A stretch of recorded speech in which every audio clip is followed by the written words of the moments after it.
Nakabibingi ngayon ang katahimikan ni Vince Dizon. Pansin po ninyo, maaari pong isipin ng iba. Meron kayong sinusunod na script. Kasi usually, react agad yan eh. As a matter of fact, sa ICI, di ba, yung mga galaw ho doon, akala mo taga-ICI din siya kung magsalita siya. Di ba? Siya po ay mabilis mag-react sa media at magbigay ng panig ng kagawaran at ng gobyerno. Pero ngayon, kapansin-pansin po ang kanyang katahimikan.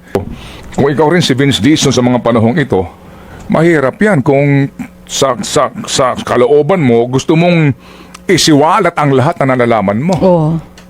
Tapos hindi po pwedeng gawin. Hindi mo pwedeng gawin kasi may alanganin ka rin kung kasi may gagawin mo. script kayo Aray ko po. Oo. na gustong sundan. Hindi, kasi ito lang naman kaisipan na maaari pong isipin ng iba. ako naman. Na meron kayong sinusunod na script.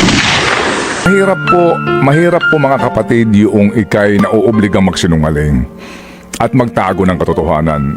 Alam niyo, ang tao naman kasi may ano yan, may tayo namang lahat may budhi, di ba? May budhi, may tinlang. Oo.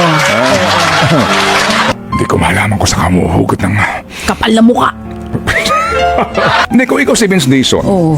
kung ikaw si Vince Dizon at meron kang kasamahan sa gabinete na nasa sangkot dito, magsasabi ka ba ng katotohanan? Ilalahad mo ba lahat ng laman nitong mga files na ito? Kung ako si Vince, talaga namang medyo magmumuni-muni muna ako. Ako muna yung mag-iisip-isip. Kasi mahirap din kung ikay pumuposisyon para sa 2028. Ikaw kasi. Tindihin ko na lang. Oo. May pinagdadaanan lang siguro. Oo, yun na nga. Parang ngayon, intindihin ko na lang si Vince Dizon, baka may pinagdadaanan din. Oo nga. Kung bakit hindi natin makausap ngayon. Kung bakit medyo mailap siya ngayon. Medyo, kapansin-pansin, mailap siya ngayon mga panahong ito. Dati-rati, 2.5 niya, di ba? Paano 2.5? Ano ibig sabihin nun? Readily available. Yun ba yun? Araw-araw. Kapag 2.5, ayun ang ibig sabihin nun? Meaning, kumbaga, mabilis, no? Always Madali, there. madali. Oo, always there kapag kailangan. Ngayon po, iwas muna siya. Ang balita natin, gusto raw mag-detox. Ha? Detox from what?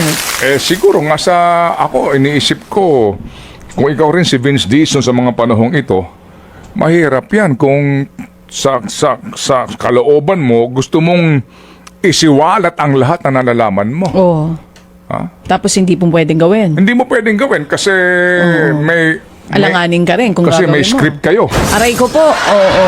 na gustong sundan. Hindi, kasi Ito lang naman kaisipan na maaari pong isipin ng iba. ako naman. Na meron kayong sinusunod na script. Hindi ko masyadong iniisip yung script. Ako, medyo nagtatampo ako kay Sec Vince. Bakit? Kasi ba naman, pag tayo, hindi na kay Sec Vince, maging doon sa ibang kawani ng gobyerno na gusto natin makausap dito. Kasi halimbawa, hihingiin natin yung kanilang opinion on certain topics. Oo. Hindi sila papayag pag sa atin. Tapos makikita ko sa ibang programa, nandoon sila. So nagtatampo ako. Bakit ganun? May gusto lang naman, pareho lang naman yung itatanong natin. Mas maaga lang ng kaunti, mas maaga lang naman kayo magigising. Pero ganun lang, same lang naman yung question namin eh. Oo, so sana kung kayo pumapayag Baka sa iba, baka may pumayag din naman kayo sa amin. Baka may Hindi ko conflict. maiwasang magtampo parang pag ikaw, kunwari may message kita, tapos hindi ka nagre-reply sa akin, di syempre magtatampo ako. Di ganun din nararamdaman ko sa kanila. Sobra mong tatampo ka agad. Oo, nagtatampo Paano kung tulog ako. lang ako? At least, Hindi ako makasakit, tulog ako. Paano isang linggo na hindi ka sumasagot? Ano isang linggo ka hindi nagising? Hindi, dapat igalang mo yung kanilang freedom of choice. Oo naman, Di ba? totoo naman. Ganun talaga Igalang din nila yung pagtatampo ko. Oo. Oo. Ginagalang ko naman ang kanilang freedom of choice. Baka lang may gusto Ako na na silang may- iwasan ng mga tanong Yun na kung nga. sakasakali. Oo. Naintindihan natin yun. Mahirap po mga kapatid yung ikay na uubligang magsinungaling at magtago ng katotohanan. Alam nyo, ang tao naman kasi, may tayo namang lahat may budhi, di ba? Kaya nga sa drama, laging ganyan ang mga dialogue Wala kang budhi! Diba, sa mga drama, right? Yung mga nag-aaway. Tagal ko na. Wala kang konsensya. Hindi ko malaman kung saan kamuhugot ng... Kapal na mukha. Kapag ka naman... Hindi kapal kasi- ng mukha naman kaagad ikaw Hindi, eh. kasi ganun ang mga linyahan sa teleserye. O, di ba? Ang kapal ng mukha mo. Paano mo talaga akong gawin sa akin? Lahat kang naman budhi. binigay ko sa'yo ah. Wala kang budhi. Napakaitim ng budhi mo. At least may budhi, may itim lang. Oo. Di ba? Mahirap. At saka, ang pinakamahirap din po naman sa panig po ng mga gumagawa ng panayam ay yung alam mo na yung kinakapanayam mo nagsisinungaling sa iyo. Hindi ba? Alam mo na may itinatago siya pero wala kang magagawa. Hanggang doon ka lang eh. Hindi ka pa pwedeng magalit, hindi mo pa pwedeng dikdikin kasi nga hindi magiging maganda ang dating. Hindi po ba? Ganon din po naman yung binabalanse lang po natin ito. Oo. Pero alam mo, Igagalang natin kung ayaw nila o kaya naman sadya pong umiiwas sa mga direktang katanungan. Halimbawa, sample. ayan, okay. Sampulan mo, birahe. Kararating mo lang, Chacha, oh. Birahe. Para may baon ng mga nakikinig sa atin over the weekend. May baon na gigil. Hindi nila makalimutan. Pagbalik sa Lunes, gigil pa rin sila. Hindi ba? Oh. Mahirap nga para kay Sec Vince nga. Oo din. naman, naiintindihan natin si Sec Vince. But hindi ko Sec Vince, again, Kasi nga ito ho, nakailang interview na po si Leandro Leviste, yung kinatawan po ng unang distrito ng Batangas. At lagi niyang sinasabi, maganda tanungin niyo si Secretary Vince, maganda DPWH, sila ang dapat, bla bla bla bla bla bla. Tuloy-tuloy yun, consistent yun, pero nakabibingi ngayon ang katahimikan ni Vince Dizon. Pansin po ninyo. Kasi usually, react agad yan eh. Doon sa aligasyon na may mga USEC daw ho, na mga may link sa mga contractors, react ka agad. Doon po sa mga usapin po ng mga proyekto po na nadidiscover ngayon na may mga problema po sa iba't ibang mga lugar, reaction ka agad.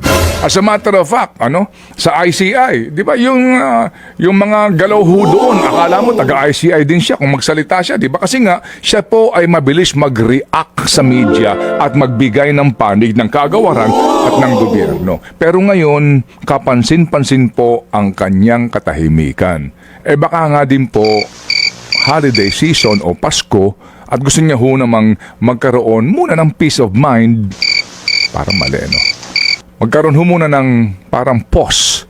Kasi peace of mind, mahirap hanapin yun. Totoo yan. Lalo na kung marami kang alam.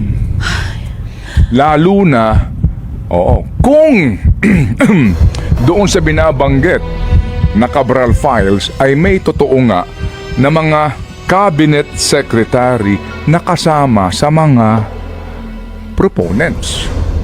Laruhin ko lang, mga kapatid. Okay. Birahe. Ayoko na tuloy. Sige na, ituloy Hindi, mo. ayoko na. Laruin. Ito naman, itatago na yung papel niya. Hindi, I-share ayoko mo na. naman sa amin, nalalaman mo. Kakasabi mo lang eh. Ayoko Mahirap na. yung may alam ka. Tatampo na ako. Ikaw naman. Ayoko na. Bakit? Sabi mo lang birahe. Nagtatampo na ako. Ba't ka naman nagtatampo sa akin? Parang Lagi naman ako lumalabas dito, uto-uto ako eh. Hindi yan totoo. Dito, ikaw lang ang uto-uto eh. Hindi. Ituloy mo yan. Mas okay Tayong yung- dalawa na, uto-uto. Oo, para mas cute. Birahe. Oh. Ha? Share mo yung mga nalalaman mo naman. Oo.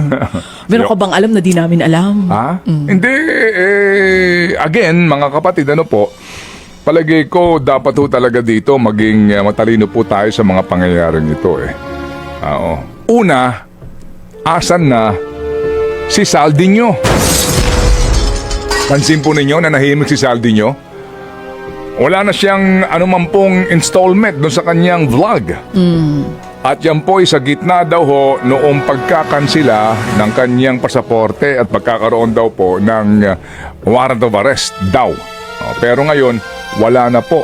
Pati ho si Pangulong Junior, tahimik na rin kay Saldiño. Wala na po. Lahat sila tahimik na kay Asan na si Saldiño? Maliban doon sa balita na naguhukay daw ng 5 palapag na basement. Napurnada nga yung paghuhukay. Nasa na siya? At saka yung sinasabi na may pakukulong, Oo. may makukulong bago magpasko Oo. at wala silang Merry Christmas. Parang hindi ho talaga nangyari yun. Obvious ba? Dr. Avi Vlad.